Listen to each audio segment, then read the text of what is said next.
Hi guys! For today's video, we will talking about volleyball, the history, equipment and facility, some basic rules, some individual basic skills of volleyball. So let's get started.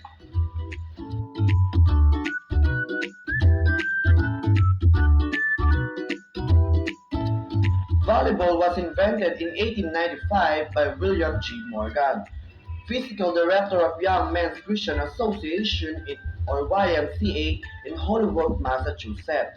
It was designed as an indoor sport for businessmen who found the new game of basketball too vigorous. Morgan called the sport Mintonette until a professor from Springfield College in Massachusetts noted the varying nature of play and proposed the name of volleyball. In 1916, rules were issued jointly by the YMCA and the National Collegiate Athletic Association or NCAA. The first nationwide tournament in the United States was conducted by the National YMCA Physical Education Committee in New York City in 1922.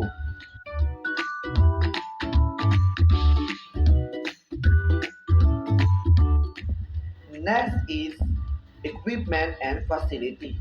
The volleyball court is 60 feet by 30 feet in total. The net in place in the center of the court, making each side of the net is 30 feet by 30 feet. First, center line. A center line is marked at the center of the court, dividing it equally into 30 feet squares, above which the net is placed. Attack line. An attack line is marked 10 feet off each side of the center line. Next, service line. A service line, the area from which the server may serve the volleyball, is marked 10 feet inside the right sideline of each back line. The net. The net is placed directly above the center line, 7 feet and 4 inches above the ground for women, and 8 feet for above the ground for men. Pole. The volleyball poles should be set at 36 feet apart, 3 feet further out from the sideline. Ceiling height. The minimum ceiling height should be 20 feet, though they should preferably be higher.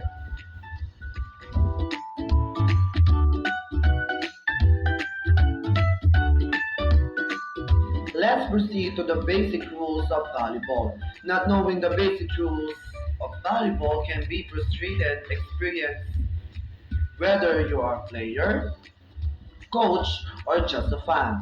Here's some basic rules of volleyball. First, players, 6 players on a team, 3 front row and 3 on back row. Second, maximum of 3 hits per side. Third, players may not hit the ball twice in a succession. Fourth, ball may be played up during a volley on a serve. Fourth, a ball hitting a boundary line is in and a ball is out if it hits first an antenna. Second, the floor completely outside the court. Third, any of the net or key balls outside the antenna. Fourth, the referee stamp or pull. And the last is the ceiling above a non-playable area. So, it is legal to contact the ball with any part of player's body. It is illegal to catch, hold, or throw the ball. If 2 or more players contact the ball at the same time, it is considered one play and either player involved may make the next contact. A player can block or attack a serve from on or inside the 10-foot line. After the serve, front players may switch position at the net. At higher competition, the officiating crew may be made up of 2 referees, line judge, scorer, and a assistant scorer.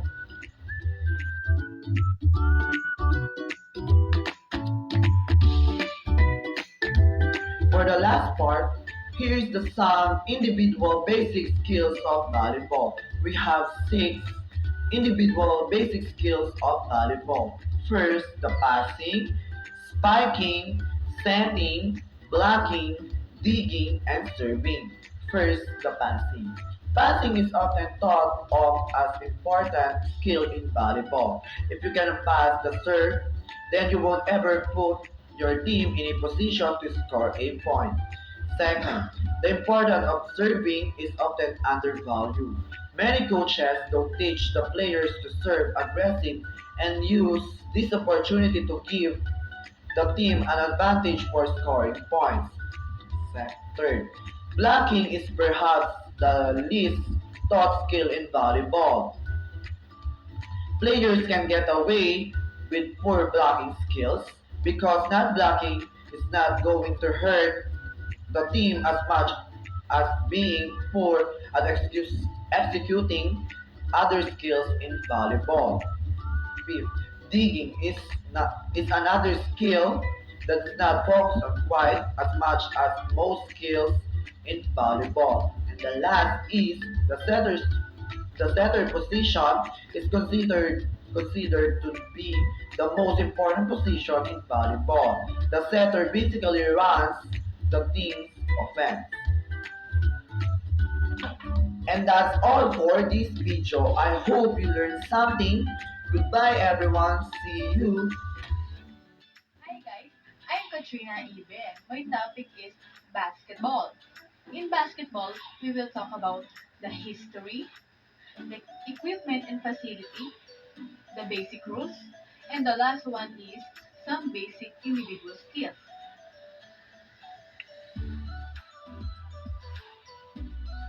Dr. James Naismith is known worldwide as the inventor of basketball.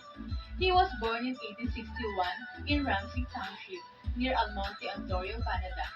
The concept of basketball was born from Naismith's school days in the area where he played a simple child's game known as dunk on a rack outside his one-room schoolhouse. James Naismith moved on to the YMCA training school in Springfield, Massachusetts, USA in 1891, where the sport of basketball was born.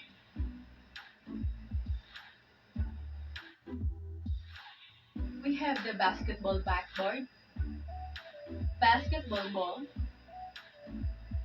basketball hoop, basketball jersey, basketball shoes, basketball socks, basketball rings and rings, basketball shooting sleeve,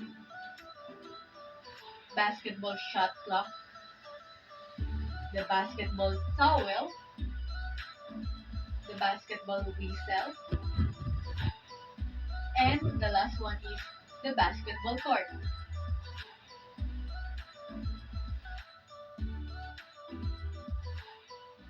So for the third question, I searched video clip from YouTube and here it is.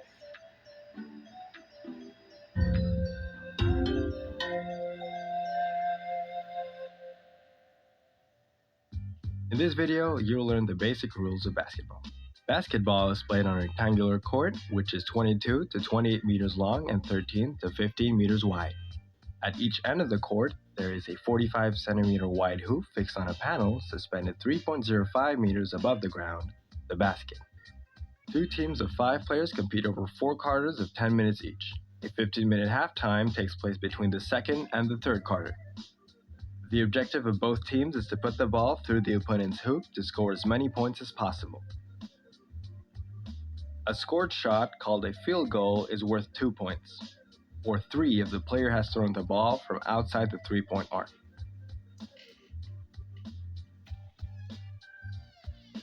The team with the highest score at the end of play wins the game. In case of a tie, the teams play 5-minute rounds in overtime until one team wins. To get the ball across the court, players can only move while dribbling.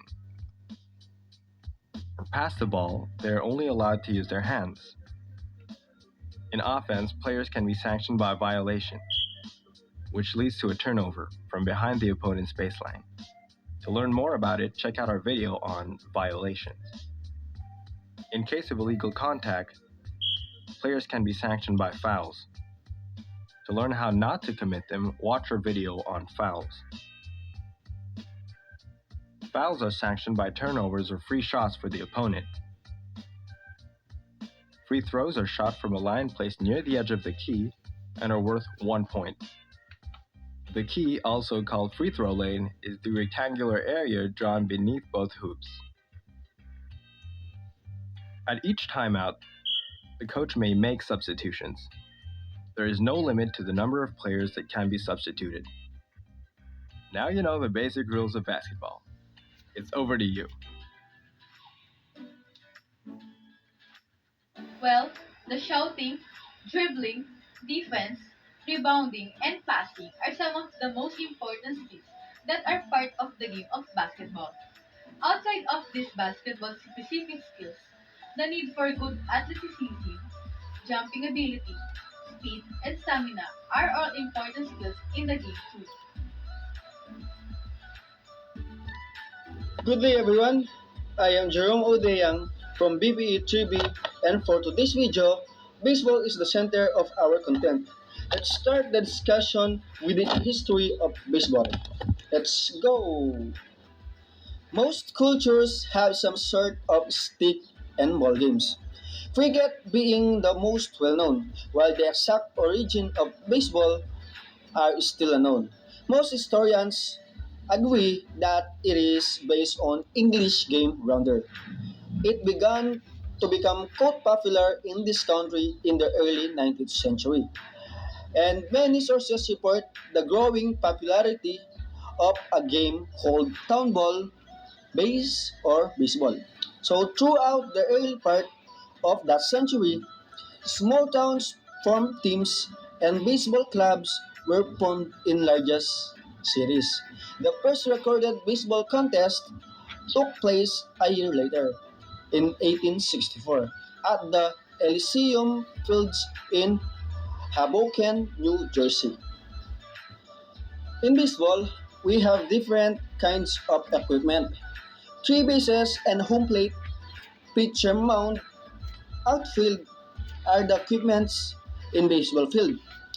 Batting helmet, baseball cap, catcher's helmet, uniform, sliding shorts, baseball cleats, bat, gloves, ball, and batting gloves are the equipments in playing baseball. Let's now move on in discussing the basic rules in baseball. Baseball is played by two teams of players who try to score more runs than their opponents by rounding the bases and crossing the home plate as many times as possible. The batting team stays up to bat until the fielding team puts out three batters. We have four basic baseball skills that individual person needs. The skills are catching, throwing, hitting, and running. In a game, your ability to catch and throw quickly helps you to throw out a base runner attempting to advance to the next base. So throwing is the most important basic skill required of a good defensive player. The ability to throw accurately and quickly will make it hard for the opponent team to score an advance runner. Our video will end here, and thank you for listening. I hope you learned some lesson from me, and I hope you will retain the information I provided for you. Thank you.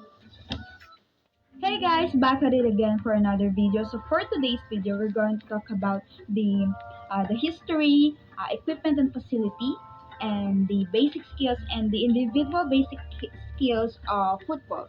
So first is what is football. So football, also called association football or soccer, game in which two teams of 11 players using any part of their bodies except their hands and arms try to maneuver the ball into the opposing team's goal.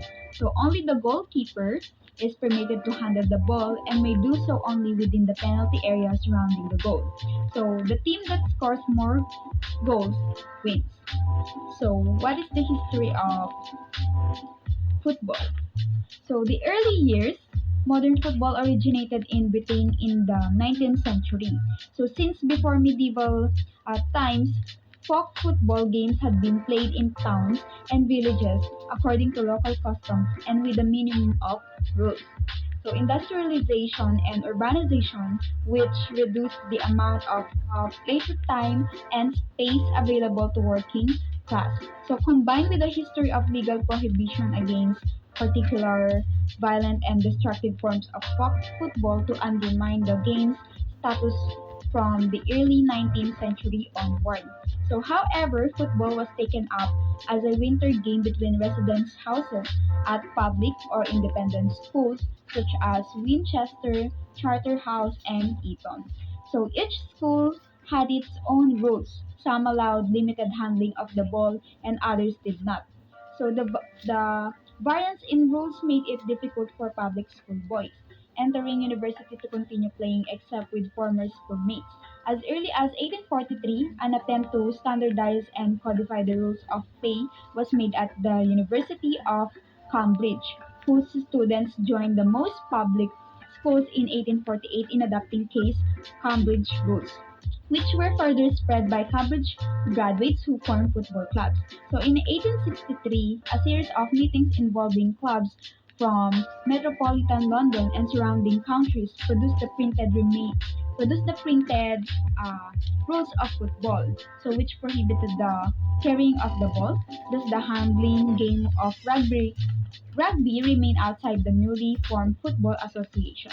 So indeed, by 1870, all handling of the ball except by the goalkeeper was prohibited by the Football Association. So next is the equipment and the facilities of football.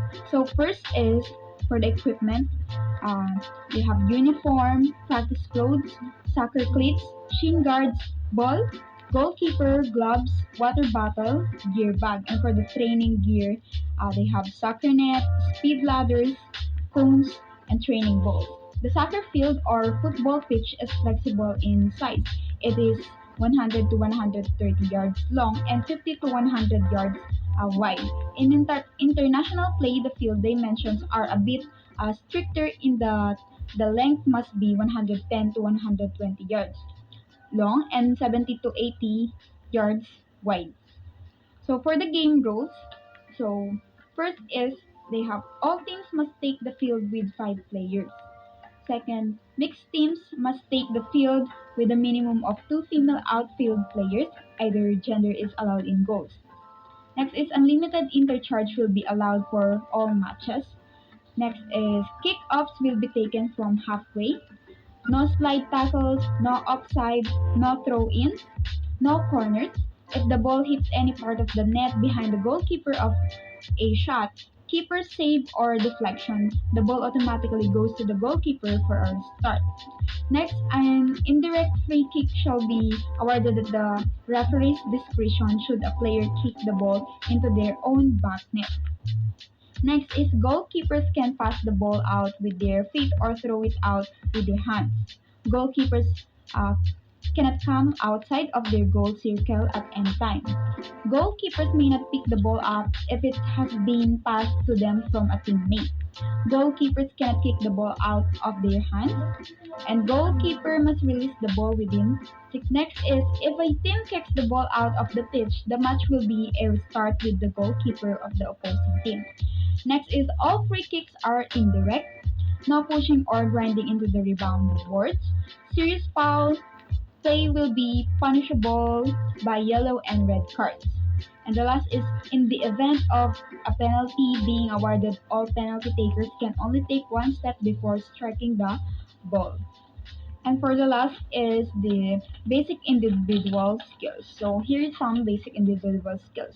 First is good support angles, awareness of situation around you, receiving skills, good touch on all surface, turning with the ball, ball protection on receiving, quality range of passing, long range shooting, and one touch finishing. And that's all for today, guys. Thank you for watching.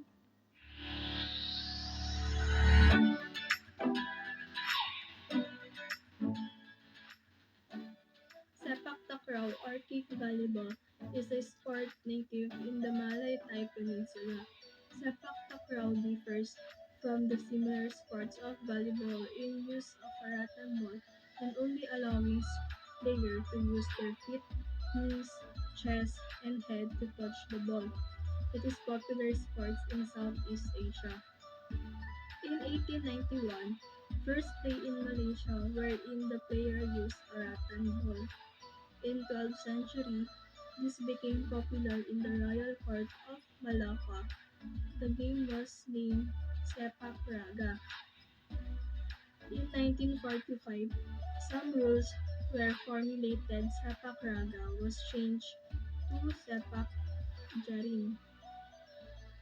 In 1965, some Asian countries like Malaysia, Thailand, Singapore, Laos, and Burma improved the rules of the game. They also named the game as Sepak Takraw. Sepak Takraw, Malay words sipa, when means to kick, and takraw which means ball. The game was played by two teams composed of three players in each team. They use a rattan ball which the player hit over the net using their heads, feet, legs, chest, back, or thighs, but never with their hands, arm, and shoulder. The ball has to be hit or kicked for not more than 3 times. A team's failure to return the ball to the opponent's court enables the other team to earn a points. The team reaching 15 points wins the game.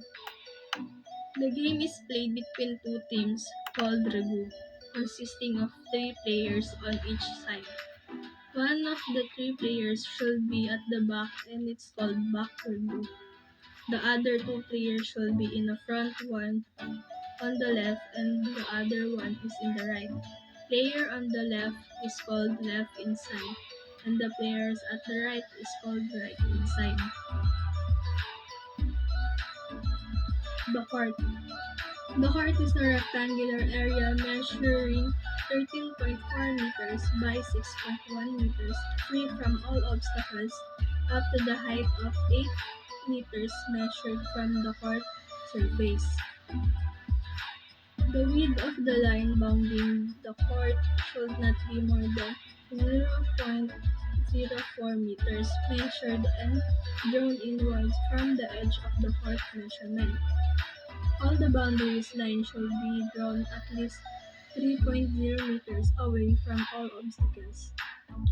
The center line, of 0.02 meters should be drawn equally, dividing the right and left court. The posts should be 1.55 meters and 1.45 meters for women in height from the floor and shall be sufficiently firm to maintain high net tension. It should be made from very strong materials and shall not be more 0.04 meters in radius. The post shall be erected or placed firmly 0.3 meters away from the sideline and in line with the center line. The net shall be made of fine ordinary cord or nylon with 0.06 meters to 0.08 meters mesh. The net shall be of 0.7 meters wide and not shorter than 6.10 meters in length and taped off both ends with 0.05 meters tape from top to bottom to be in line with court sidelines called boundary tapes. The net shall be edged with 0.06 meters tape both at the top and the bottom of the net, supported by the fine ordinary cord or nylon cord that runs through the tape and stains over the flashes with the top of the post. The top of The net shall be 1.52 meters, 1.42 meters for women in height from the center, and 1.55 meters, 1.45 meters for women at the post. The rattan ball. The sepak takraw ball shall be a pair of one woven layer having 12 holes with 20 intersections. It shall be made of natural rattan or synthetic fiber. If it is made of rattan, it shall consist of 9 to 11 strain. The circumstances shall not be less than 0.42 meters and not more than 0.44 meters. 0.43 meters to 0.45 meters for women. The weight before play shall not be less than 170 grams and not more than 118 grams. 150 grams to 160 grams for women. There are 7 basic skills of individual: the inside kick, outside kick, knee kick, header, horse kick, serve, sandbag spike, and roll spike. So for today's video, we will talk about Kentucky and its history, equipment and facility, basic rules, and basic individual skills. The history of field hockey. The origins of the game can be traced back to the earliest civilization of the world, but the modern game of field hockey was developed in the British Isles. The modern game was started in England. First formal field hockey club, the Blackheath Football and Hockey Club, was formed in 1861. Many rules and concepts changed during the early years as the game spread throughout the British Empire. From these origins sprung not only the formidable field hockey nations of India, Pakistan, and Australia, but the development of the game in over 100 countries. Basic field hockey rules. You may only use the flat side of your stick. You must be properly attired, shin guards, mouth guards, no jewelry, etc.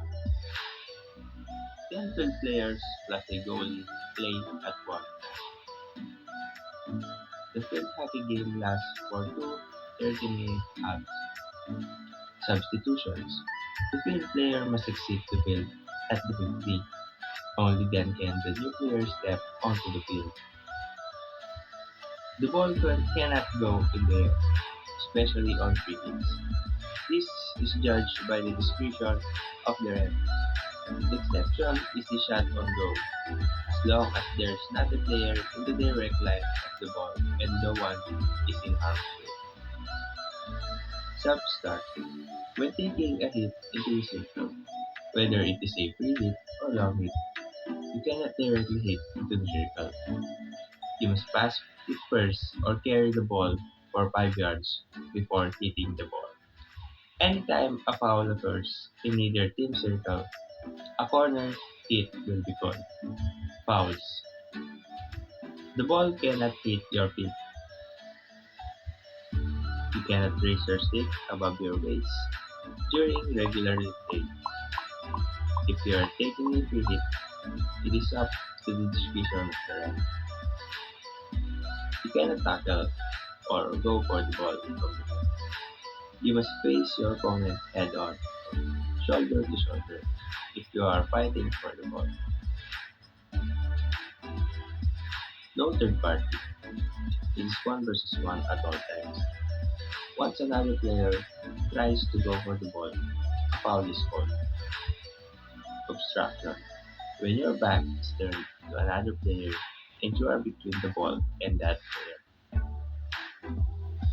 Personal equipment needed for hockey players. Hockey stick. Your hockey stick is like your weapon on the battlefield. After choosing the most suitable hockey stick first, you will learn to use it, and after a while, be so comfortable with it that it becomes a part of you. Choosing the right hockey stick for you is also crucial, as you need the right size for your height. Shoes. The type of shoes you should be wearing depends on the type of surface you are going to play on. Mouth guard. Even though field hockey is considered a non-contact sport, a mouth guard is compulsory to be worn during all matches. The main function of the mouth guard is to protect against confusion when coming into collision with another player or the ball. Shin guards. Shin guards in field hockey are not identical to those used in soccer. Shin guards in field hockey must cover the athlete's entire ankle all the way up to the bottom of their kneecaps. When you play field hockey, your shins take the most beating from balls and sticks. Hence, you may consider investing in a quality pair of shin guards. Socks and rush guards. Socks are pretty common sense. If you refuse to wear socks, then brace yourself for the blisters. Rush guards, on the other hand, are optional. They go under your shin guards and protect your shin from getting constantly rubbed against the shin guards. Stick bag. A stick bag is optional, but they are definitely going to be convenient if you're going to be carrying multiple sticks at one go. Electrical tape. Electrical tape is really useful, and if you tape them to the bottom of your stick, it protect your stick from dents, wear, and tears. If you're a beginner, taping the bottom of your stick would also aid in stopping the ball. Grip. If you're going to be using your hockey stick regularly, then you would realize that the grip at the handle wears off easily. It will be a common sight for you to be purchasing and replacing your hand grips once you get into the sport of hitting ball. Finally, you can play the hockey without ball.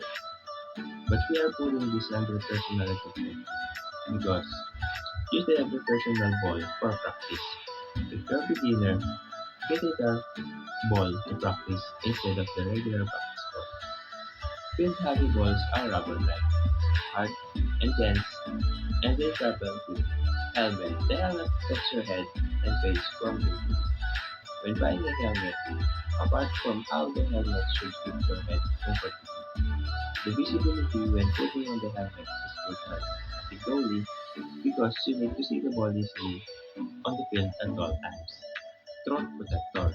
According to the International Hockey Federation, or FIH, the throat protector is compulsory for goalies of all ages, from junior to advanced players. The throat protector or neck guard wraps around your neck and is designed to protect the throat and neck from any eye shots. Chest pad. The chest pad protects the goalie's torso and is padded in front. Fully body chest pads usually come with elbow guards. Arms and elbow protector. Your body armor wouldn't be complete without your arm and elbow protector. They keep your arms and elbows safely padded just in case the ball decided to hit you there. Basic individual skills. So, sorry to say that I don't have any equipment to do or to show you some individual skills needed in field hockey. So I decided to download a video from YouTube.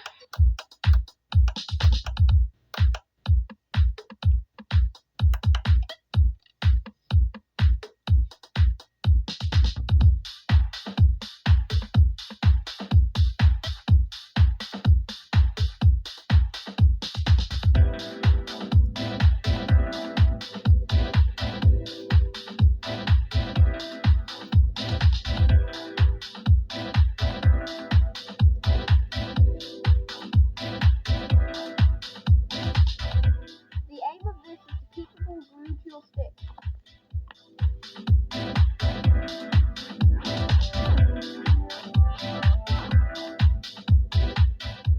Again, focus on keeping the ball glued to the stick.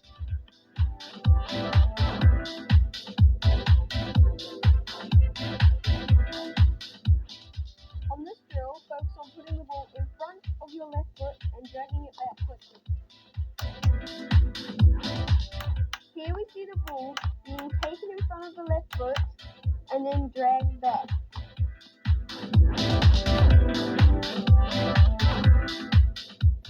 Here the ball is flicked through the tire. Make sure you have control when you catch it again on the other side. You don't want it to run away from you.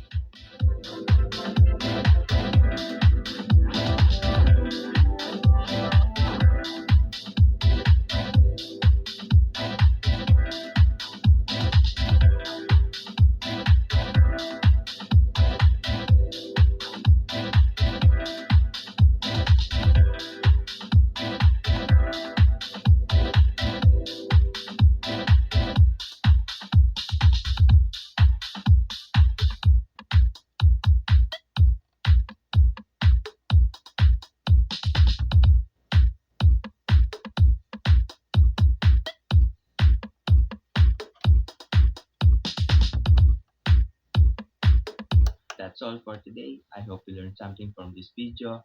God bless you all. Thank you for watching.